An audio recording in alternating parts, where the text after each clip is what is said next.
الحمدللہ والصلاۃ والسلام علی رسول اللہ اما بعد۔ آج انشاءاللہ رسول اکرم صلی اللہ علیہ وعلی آلہ وسلم کی انگوٹھی کا تذکرہ کریں گے، اور آپ کو یہ بات معلوم ہے کہ یہ سلسلہ شمائل محمدی کا امام ترمذی رحمہ اللہ کی معروف کتاب کے ذریعے سے ہے، جس کا اختصار علامہ البانی رحمہ اللہ نے کیا ہے۔ انس بن مالک رضی اللہ عنہ بیان کرتے ہیں کہ اللہ کے نبی صلی اللہ علیہ وسلم کی انگوٹھی چاندی کی تھی اور اس کا نگینہ حبشی پتھر کا تھا۔ یہ روایت صحیح مسلم میں بھی موجود ہے 1658 نمبر پر، اور ایسے ہی انس بن مالک رضی اللہ عنہ ہی کی روایت صحیح بخاری 5532 نمبر پر ہے کہ نبی صلی اللہ علیہ وسلم کی انگوٹھی چاندی کی تھی اور اس کا نگینہ بھی اسی میں سے تھا، یعنی چاندی ہی سے تھا۔ اسی طرح سے صحیح بخاری 2939 نمبر پر انس بن مالک رضی اللہ عنہ کی یہ حدیث ہے کہ اللہ کے رسول صلی اللہ علیہ وسلم کی انگوٹھی میں 3 سطر میں محمد الرسول اللہ نقش تھا۔ محمد ایک سطر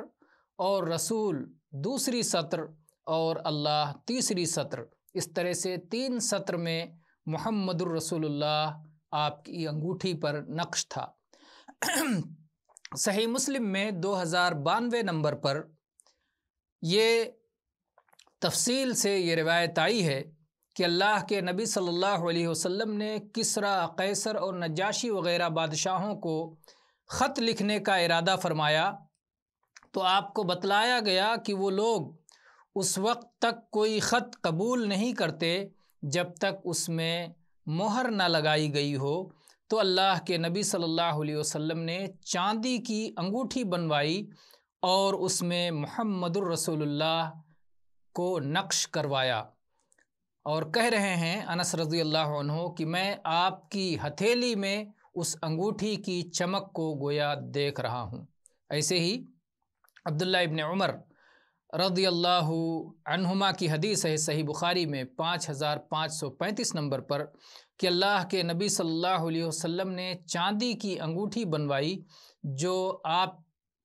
تا حیات پہنے رہے۔ آپ کی وفات کے بعد ابو بکر رضی اللہ عنہ کے ہاتھ میں وہ انگوٹھی آئی، اور اس کے ابو بکر رضی اللہ عنہ کی وفات کے بعد عمر رضی اللہ عنہ کے ہاتھ میں وہ انگوٹھی آئی،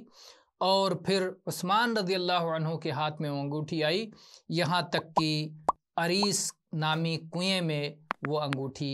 گر گئی۔ تو انگوٹھی کے تعلق سے یہ بعض باتیں تھیں۔ واللہ تعالی عالم، والحمد للہ رب العالمین، وصلی اللہ علی نبینا وسلم۔